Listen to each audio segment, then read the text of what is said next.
There is things that I like, and there is things that annoy me. There are things that I like, and there are things that annoy me. Whatever it is, I can remain distant. If it's annoying, then I've got channeling to do. Anything that feels heavy is part of my spiritual workout, dude, or lass, or woman, or patient pretender, or honest person that would like to move on, or anyone who's struggling and has a hard time to open up. You see, what I realized is, just for myself, that sometimes it's better to simply open up to yourself and to let go into creation than to always run around so you can open up to other people. Because if you're in a delicate, sensitive position at the moment, then the sensible thing to you, which is a word that comes from to sense, it's sensible, right? You can sense it. So the sense, I never saw this word like this. This just came to me. And I'll probably forget about it until it becomes relevant once more. So I leave myself to do the things that I feel like I have to do at any given point in time. I try to live in a state of flow, but this is very hard, because in order to flow, you have to let go and you have to do what is necessary, so you stop clinging. I cannot do art until I really feel like it. It needs to build up. The energy to do art has to build up.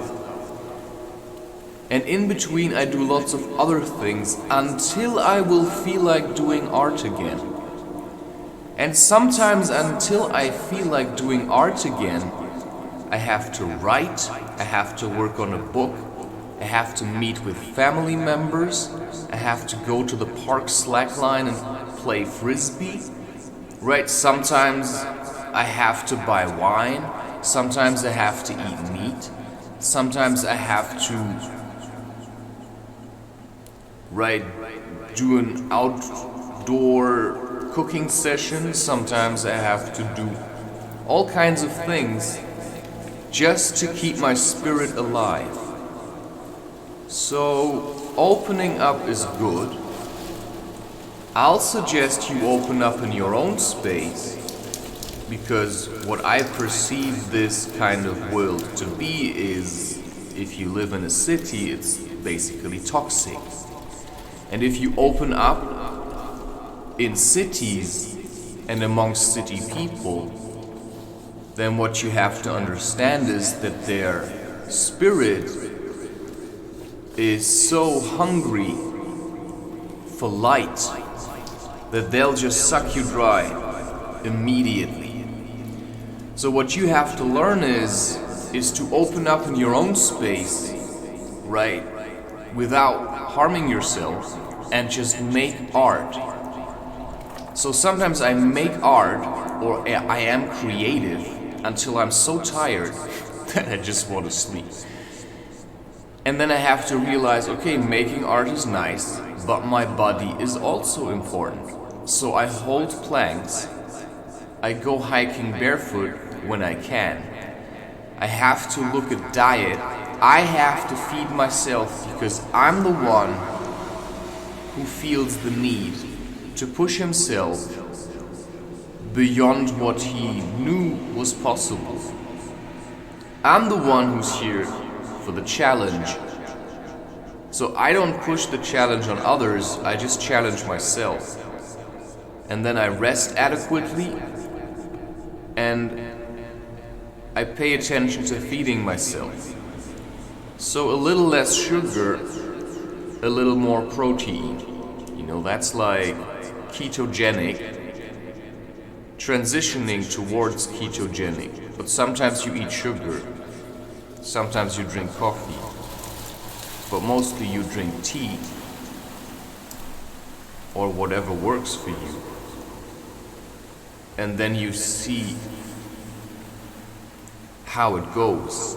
So you work with yourself like a therapist would work with his patient. I work with myself how a father would work with his child. So I get to play, but I also have to work hard. So I work hard in a playful way, but there are things that I simply have to do to progress spiritually. Spirituality is hard work.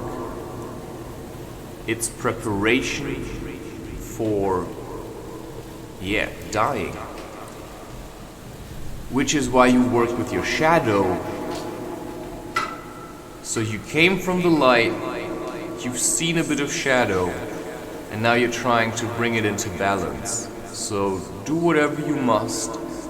If you work with your right, you have to work with your left. If you can write with your right hand, then learn writing with your left hand. Right? So you find the middle, and then you bring it both together, and then you've transitioned, and then you're maybe back into balance, and then you're gonna get better at channeling energy, and then suddenly making art becomes something less painful, less horrific, right? And if it starts to get boring, I don't know, you just aim for the next level. This is the warrior mentality that you need to do this for a very long time without getting any kind of feedback or recognition, because most people will be unable to understand what you're going through. You're a pioneer, my friend. You've realized that just saying you're spiritual is nonsense. You need ritualistic behavior. This is how I do things. Because spirituality comes from spirit and rituality. And whatever your ritual is, I have a very loose, flow-like ritual. That's then your ritual. But in the end, I'm looking at what you're doing. Your actions define who you are. You do things, you're active in the community. However you want to be active, go for it. But just being active on the internet will never be enough. You have to also find things in your community that you can do. Small things, even if it's just things you just do alone without anybody joining. Right, when I go slacklining, I slackline on my own, but I do so in a park and people can see me. I call this community service, because I show people, that there are other things to do. And nobody stands with me on the slackline. I go there, I slackline on my own. Right, at the moment I'm learning juggling on the slackline. So you need projects for yourself. And that's how it has always been. The shaman is mostly alone. The yogi is mostly alone. He just knows, or she just knows, that there's something to be done. So solitude is a form of cleansing. And I've done that a lot.